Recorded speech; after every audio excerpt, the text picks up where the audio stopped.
जंगल में 5 गरीब बहू का पेड़ों से बना घर का जुगाड़ू सामान। आज जंगल में रामकली जी की पड़ोसनें उनसे मिलने आई हैं। लो काकी, हमारे फ्रिज का ठंडा ठंडा पानी पियो। यहाँ जंगल में फ्रिज कहाँ से आया? बहन, हमारे घर में fridge, washing machine, table, bathroom सब है जंगल में ही। हम तुम्हारी तरह अमीर नहीं है, लेकिन मेरी जुगाड़ू बहुओं के कारण सब पॉसिबल हो गया। मेरी तरह आप भी यही सोच रहे हैं ना? आखिर ये लोग जंगल में क्यों रह रहे हैं और जंगल में इतनी सुख सुविधाएं आई कहां से? चलिए, अब तो ये स्टोरी देखने के बाद ही पता चलेगा। 4 दिन से बारिश रुकने का नाम तक नहीं ले रही। पहले घुटनों तक पानी था, अब तो कमर तक हो गया। माँ, अब हमें रहने का कोई जुगाड़ ढूंढना चाहिए। हम ज्यादा देर तक यहाँ नहीं रह सकते। पापा, हमको बचाओ, हम डूब जाएंगे। पापा, हमें गोद में उठा लो, वरना हम डूब जाएंगे। अब गले तक पानी आ रहा है। घंटों से ऐसे पानी में खड़े खड़े अब घुटनों में दर्द हो रहा है बेटा। अजय, आप मुन्ना को गोद में ले लो, मैं पलक को उठा लेती हूँ। तभी राज मुन्ना को कंधे पर बिठा लेता है और मनीता पलक को गोद में ले लेती है। ये बारिश रुकने का नाम नहीं ले रही। इस पानी से पैरों में सड़न होने लगी है। हमारे इस एक कमरे के घर में तो छत भी नहीं है, वरना छत पर ही बैठ जाते बारिश के रुकने तक। यहाँ जल का स्तर बढ़ते जा रहा है। इससे अच्छा हमें अपने पड़ोसियों से मदद मांगनी चाहिए, शायद कोई मदद कर दे। सपना बहू बिल्कुल सही कह रही है, पड़ोसियों से मदद लेनी चाहिए, क्योंकि इससे घर में इतना पानी भर गया कि यहाँ रुकना खतरे से खाली नहीं। हम इस तरह बच्चों को ज्यादा देर तक गोद में उठाकर भी नहीं रख सकते ना। फिर सभी घर के बाहर निकलते हैं, जहाँ कमर तक तो नहीं, लेकिन घुटनों तक पानी भरा हुआ था। कमला बहन, ये बारिश बंद होने तक क्या तुम अपने घर में रहने की इजाजत दोगी? बड़ी मेहरबानी होगी तुम्हारी। अरे 5 बेटा बहू है तुम्हारे, शर्म करो। अगर 5 मिलकर एक पक्का घर भी बनवाते तो सड़क पर दूसरे के घर में रहने को भीख नहीं मांगनी पड़ती। पूरे गांव में पानी भरता है, सबको पता है, इसीलिए सबने अपने घर ऊंचे करवा लिए। लेकिन तुम गरीब कंजूस तो पैसे बचाने में लगे थे ना। जाओ, मेरे घर में कोई जगह नहीं है, मेरा भी तो परिवार है। पड़ोसन पूरे परिवार को बेइज्जत करके भगा देती है। रोइए नहीं बाजी, आज दिन बुरे हैं तो हर जगह से ठोकरें मिलेगी। हम बगल वाली काकी से बात करते हैं, वो बहुत अच्छी हैं, रहने देंगी। फिर सभी पड़ोसन दुलारी के घर जाते हैं। दुलारी काकी, बारिश के कारण हमारे घर में पानी भर गया है। कृपा करके हमें कुछ घंटे अपने घर में ठहरने दीजिए। जैसे ही बारिश रुक जाएगी हम अपने घर चले जाएंगे। मैंने क्या तुम लोगों का ठेका ले रखा है कुछ देर ठहरने दूं? जाओ, भागो यहाँ से, मेरे घर में कोई जगह नहीं है। ऐसे ही मेरा परिवार इतना बड़ा है, तुम गरीबों की फौज को अगर सहारा दे दिया तो हम कहाँ रहेंगे? धन्यवाद इतनी सहायता के लिए। हमारे पड़ोसी सिर्फ गरज के लिए है। चलो, हमें किसी की जरूरत नहीं है। अरे जाओ जाओ गरीबों, इतना स्वाभिमान पहले जाग गया होता तो अपना घर भी पक्का करवा लिए होते और आज नौबत ना आती। दुलारी भी उन्हें खूब बेइज्जत करती है। भारी बारिश में घुटनों तक पानी में सभी सड़क पर खड़े थे कि तभी रामकली जी की एक पड़ोसन। रामकली बहन, चाहिए तो कुछ समय के लिए मेरे घर में छत पर तुम सभी ठहर सकते हो, लेकिन मैं ज्यादा देर तक नहीं रोक पाऊंगी, क्योंकि मेरे घर में बहू बेटों की चलती है और तुम्हें तो पता है ना। बड़ी मेहरबानी होगी बहन, बस आज रात की बात है, हम सुबह ही चले जाएंगे। फिर फूलमती जी सभी को घर के अंदर आने देती हैं। सभी उनके घर में आराम करते हैं और फूलमती सभी के लिए खाना नाश्ता बनाती है। रात भर सभी उनकी छत वाले पोर्शन में खाना खाकर पल्ला तान कर आराम करते हैं। रात भर लगातार बारिश होती है और सुबह होने के बावजूद बारिश रुकने का नाम नहीं लेती। बहू, ऊपर सभी आराम कर रहे हैं, चाय बना दे, उनके लिए ठंड लग गई होगी बारिश से। गरीबों की फौज घर में बिठा रखी हो, यही काम है क्या कि दिन रात अब मैं उनके लिए चाय नाश्ता खाना बनाते रहूं? भंडारा नहीं लगाए? अब भगाओ सबको यहाँ से, वरना मैं चली जाऊंगी। रानी के कटु वचन घर वाले सुन लेते हैं। तभी रानी छत पर जाकर, तुम सभी को शर्म है या नहीं? जाओ, निकलो हमारे घर से। एक रात की बात थी, बहुत एडजस्ट कर लिया, चलो भागो अब। और इस तरह पड़ोसी भी बहुओं और ससुराल वालों को बेइज्जत करके उन्हें वहां से भगा देते हैं। बस बहुत हो गया, यहाँ वहां की जिल्लत झेलने से अच्छा हम इस पानी में डूबकर मर जाते, फिर भी अच्छा होता। ऐसा नहीं कहते जी, कोई ना कोई सॉल्यूशन तो होगा ही। पूरे गांव में हर जगह पानी भरा हुआ है। हमें बाहर जंगल की तरफ जाना चाहिए, क्योंकि पानी में ज्यादा देर रहना ठीक नहीं है। अगर सांप या बिच्छू रहा और काट लिया तो दिक्कत हो जाएगी। सभी पानी में चलते हुए जंगल की ओर बढ़ते जाते हैं। इतनी बारिश में जंगल में भी जाकर क्या फायदा? हमारे रहने के लिए जंगल ठीक नहीं है। फिलहाल यही एक जगह है जहाँ पानी नहीं है, हमें कुछ देर तो यहाँ ठहर ही सकते हैं। आस पड़ोस वालों से भीख मांगने से अच्छा है कि स्वाभिमान से यहाँ रुक जाए। बाकी जीना मरना सब भगवान के ऊपर है। बहू सही कह रही है, हमारा जंगल में रहना ठीक है, यहाँ जंगली जानवर भी नहीं है। फिर सभी जंगल के अंदर जाते हैं। ऐसे मौसम में क्या हम पेड़ों पर रहेंगे बहू? देख कैसे बारिश रुकने का नाम नहीं ले रही। तभी मनीता की नजर एक बड़े से पेड़ पर पड़ती है। सही कहा माँ जी, पेड़ पर नहीं लेकिन पेड़ के अंदर जरूर रह सकते हैं। वो देखिए कितना बड़ा पेड़ है, पक्का इसमें पहले कोई रहता होगा। आपका मतलब है कि कोई इंसान या जानवर, कोई भी? फिर मनीता पेड़ के पास जाकर उसके अंदर झांकती है, जो कि अंदर से बहुत ही बड़ा होता है। माँ जी, हम यहाँ कुछ दिन रुक सकते हैं, ये पेड़ अंदर से काफी बड़ा है। कितना भी बड़ा हो दीदी, हम 14 लोग हैं, इसमें 14 लोगों का रहना पॉसिबल ही नहीं। आप सभी का दिमाग खराब हो गया है, हम बेघर हो गए हैं और आप सभी ये जंगल जंगल खेल रही हो। भैया आप तो कुछ कहो। सही कहा दीपक ने, अगर तुम सभी को यहाँ रहना है तो रहो, हम नहीं रहने वाले। चलो भाइयों, हम रहने के लिए कुछ जुगाड़ करते हैं, वरना पानी अगर रुक जाएगा तो हम वहीं जाकर रहेंगे। एक कमरे का घर है, जितना पानी भरा था अब तक तो वो घर बह गया होगा, वहाँ जाने का कोई फायदा नहीं होगा। लेकिन पांचों पति अपनी बीवियों की एक नहीं सुनते हैं और वहाँ छत ढूंढने की तलाश में निकल पड़ते हैं। बहनों, अब हमें ही करना है जो करना है। देखना हमारे पति फिर से वापस आएंगे, क्योंकि गांव वाले बहुत घमंडी हैं, कोई हम गरीब की मदद नहीं करने वाला। फिर पांचों बहुएं उस बड़े से पेड़ के अंदर जाती हैं। ये तो एकदम कमरे के जैसा है। 2 लोग यहाँ रहने का जुगाड़ करो, 2 लोग जाकर बाहर खाने पीने की तैयारी करते हैं। फिर जानवी और प्रिया पेड़ के अंदर साफ सफाई करती हैं और बाहर से लकड़ी ले जाकर अंदर मिट्टी का चूल्हा बनाती हैं और एक रसोई तैयार करती हैं। वहीं सास रामकली बड़ी बहू मनीता के साथ मिलकर मिट्टी के बर्तन तैयार करती हैं।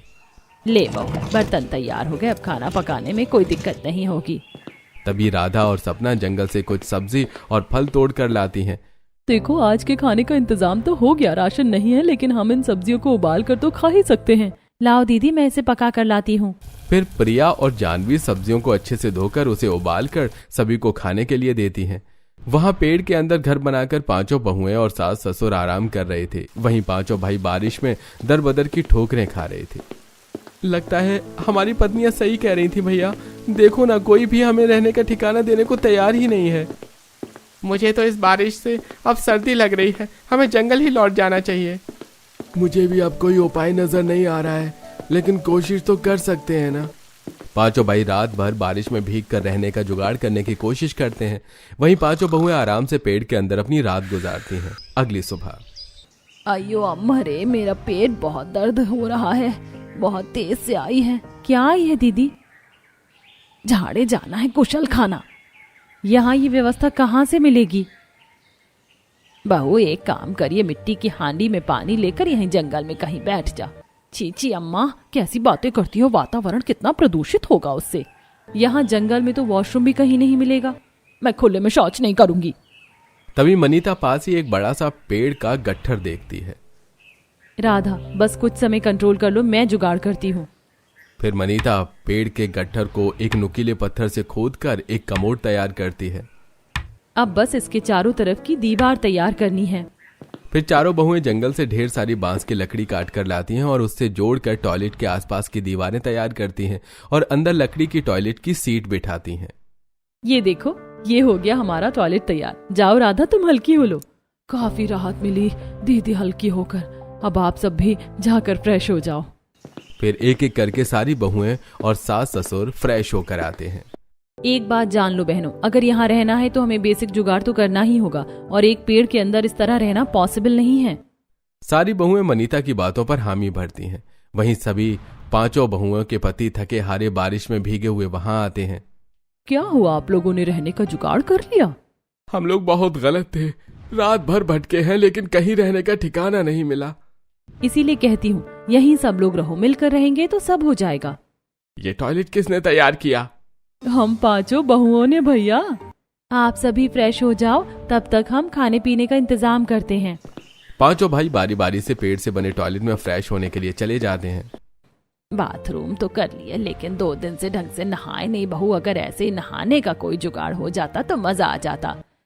वैसे भी ऐसे खुले में नहाना अच्छा नहीं लगता और बिना नहाए कितने ही दिन रहेंगे। मेरे पास एक जुगाड़ है, क्यों ना हम इस पेड़ में बाथरूम बनाएं। ये पेड़ काफी मोटा है, कोई तकलीफ भी नहीं होगी। हाजी आप ना शावर और नल लेते आओ और एक लंबी पाइप भी लेते आना। हम पाइप डायरेक्ट नदी में डाल देंगे, वैसे भी नदी बगल में ही है। ठीक है। फिर राज विवेक के साथ नल लाने के लिए बाजार जाता है और बाकी के 3 भाई जंगल से बांस की लकड़ियां काट कर उस बड़े से पेड़ के ऊपर एक और घर बांधने लगते हैं। वहीं बहुएं पेड़ में नहाने के लिए बाथरूम बनाती हैं। ये लो, मैं नल ले आया। लाओ भैया, मैं इसे फिट कर देता हूँ। फिर दीपक नल और शावर बाथरूम में फिट कर देता है और सोनू पाइप का एक सिरा नदी में डाल कर आता है तो दूसरा सिरा नल से जोड़ देता है। अरे लो, हो गया नहाने के लिए पेड़ में जुगाड़ू बाथरूम भी तैयार। मैंने तो कभी सोचा भी नहीं था कि मेरी 5 बहुएं इतनी जुगाड़ू है। कोई सोच भी नहीं सकता कि पेड़ के अंदर भी नहाने के लिए बाथरूम हो सकता है। मम्मा ये तो बहुत बढ़िया है। वाकई मम्मा ये काफी बढ़िया है, इसमें तो पहले मैं ही नहाऊंगा। नहीं नहीं, पहले मैं नहाऊंगी। चलो मैं दोनों को नहला देती हूँ। फिर सभी बारी बारी से पेड़ में बने बाथरूम में नदी के ठंडे पानी से शावर लेते हैं। वाकई नदी के ठंडे पानी में नहाकर तो मजा ही आ गया। अब बहू बढ़िया सा खाना बना दे बस। बहुएं फिर से पेड़ के अंदर बने घर में जाकर सभी के लिए खाना बनाना शुरू करती हैं। कल जो सब्जियां रखी थी वो तो सड़कर खराब हो गई और कल का बचा हुआ खाना भी खराब हो गया। जंगल का टेम्परेचर भी बाहर के टेम्परेचर से थोड़ा अलग है ना, इसीलिए। लेकिन दीदी ऐसे कब तक सामान बर्बाद होगा? अगर फ्रिज होती ना तो ये ना होता। जैसे बाथरूम और टॉयलेट बनाए हैं वैसे ही फ्रिज भी तो बनाई जा सकती है ना। बिल्कुल, बस हमें कूलिंग के लिए गैस की जरूरत पड़ेगी। दीदी भैया को कबाड़ी के यहाँ भेज दो, उसके यहाँ एक खराब फ्रिज पड़ी हुई थी, उसका कूलिंग सिस्टम मिल जाएगा तो फ्रिज बनाना भी पॉसिबल है। हाँ ये सही रहेगा। अजी आप कबाड़ी के यहाँ जाकर देखो ना, वो खराब फ्रिज ना बिकी हो तो। राज मनीता के कहने पर कबाड़ी के यहाँ जाता है और वो खराब फ्रिज महज 200 रुपए में खरीद कर लाता है। ये लो मनीता, ये खराब फ्रिज का कूलिंग सिस्टम है। बस अब काम हो जाएगा। फिर 5 बहुएं मिलकर पेड़ के अंदर फ्रिज बनाती हैं और उस खराब फ्रिज का कूलिंग सिस्टम पेड़ में बनी फ्रिज में फिट करती हैं, जिससे वो फ्रिज चालू हो जाती है। अरे वाह बहू, ये तो तूने कमाल कर दिया। मेरी बहुएं तो काफी ज्यादा जुगाड़ू हैं।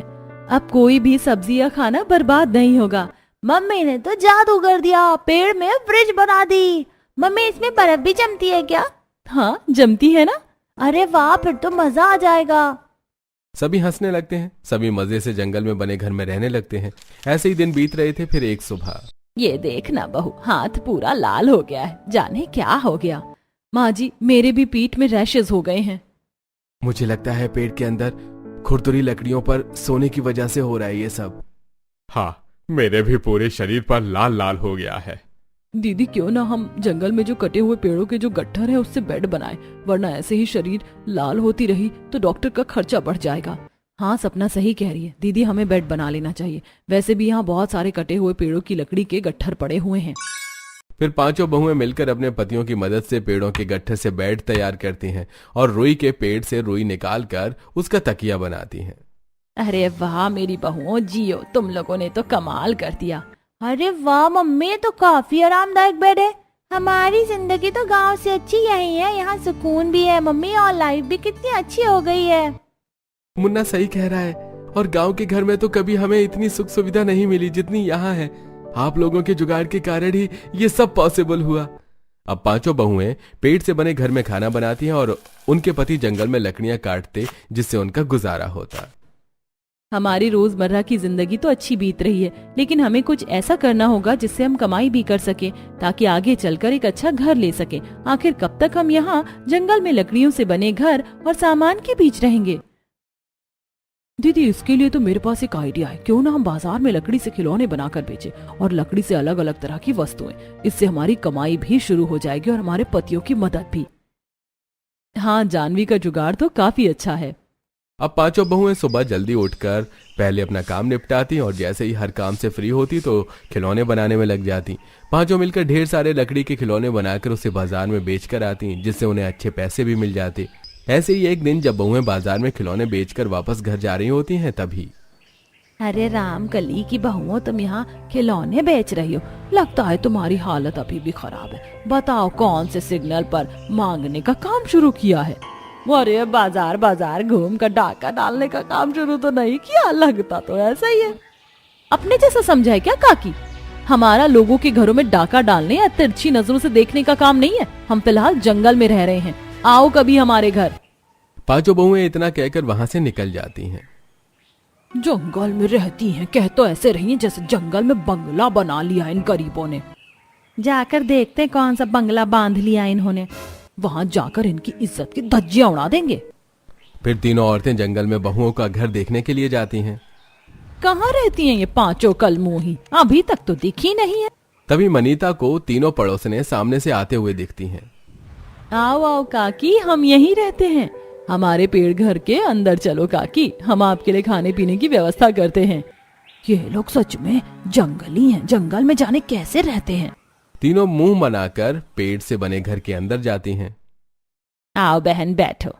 ये घर तो अंदर से काफी बड़ा है और यहाँ सोफा कैसे आया? ये तो मेरी बहुओं ने बनाया अपने जुगाड़ से। वो देखो बेड भी बहुओं ने ही बनाया है। तभी सपना तीनों बूढ़ी पड़ोसनों के लिए फ्रिज का ठंडा पानी और ठंडी ठंडी रसगुल्ले लाती हैं। ये रसगुल्ले इतने ठंडे कैसे हैं? इतनी देर में तुम बाजार से भी नहीं ला सकते। ये तो मैंने अपने कोमल कोमल हाथों से बनाई है। खाओ आंटी जी, शर्माओ नहीं। इतना ठंडा पानी कहाँ से लाई तुम? अपनी फ्रिज से दुलारी काकी। वो क्या है ना, हमें पता था कि आप आने वाली हो और आपको तो ठंडा पानी पीने की आदत है, इसीलिए मेरी पांचों बहुओं ने मिलकर फ्रिज बनाई है। चलो दिखाती हूँ। फिर सास तीनों बूढ़ी औरतों को फ्रिज दिखाती हैं और वो तीनों फ्रिज देखकर काफी हैरान होते हैं। तभी ठंडा पानी पीने के कारण उनमें से एक को टॉयलेट लग जाती है। अरे दुलारी, जल्दी घर चल, जोर की आई है। यहीं कर ले, कहीं साइड में, जंगल ही तो है। फूलमती काकी, आप कुछ परेशान लग रही हो, क्या बात है बताओ? जोर की आई है और क्या बात है? तुम लोगों को तो जंगल में जाने की आदत है, लेकिन हम तो तुम्हारे जैसे नहीं है ना, गरीब भिखारी। कितनी जजमेंटल हो आप लोग। हमारे यहाँ हर सुविधा है, जब टॉयलेट जाना है तो बताना था ना। चलो मैं ले चलती हूँ। फिर मनीता फूलमती को उनके द्वारा पेड़ से बनाए गए टॉयलेट में ले जाती है और कुछ देर बाद बड़ा अच्छा लग रहा है, हल्का होकर तो मजा ही आ गया। तीनों पड़ोसने उनका पूरा घर देखती हैं और देखती हैं कि कैसे बहुओं ने अपने जुगाड़ से पेड़ से toilet, bathroom, fridge, sofa, bed सब बनाया है। ये देखकर उन्हें एहसास होता है कि वो उन्हें जज करने में कितनी गलत थी। तभी उनमें से एक, बहुओं और रामकली जी, हमें माफ करना बहन, हमने हमेशा तुम सबका मजाक उड़ाया, लेकिन तुम्हारी बहुएं वाकई काफी काबिल हैं। इन्होंने जो कर दिखाया ये तो हमारे बस की भी बात नहीं है। काकी, हम गरीब जरूर हैं लेकिन बेईमान नहीं। गरीब होना गुनाह नहीं, हार मान लेना गुनाह है, और हमने हार नहीं मानी। हम मान गए बहू, अगर मन में हिम्मत हो तो जंगल में भी घर बन सकता है। आज तुम पांचों ने साबित कर दिया। रामकली को बहुओं की तारीफ होते देख काफी गर्व होता है और अब पांचों बहुएं अपने ससुराल के साथ खुशी से जंगल वाले घर में रहने लगती।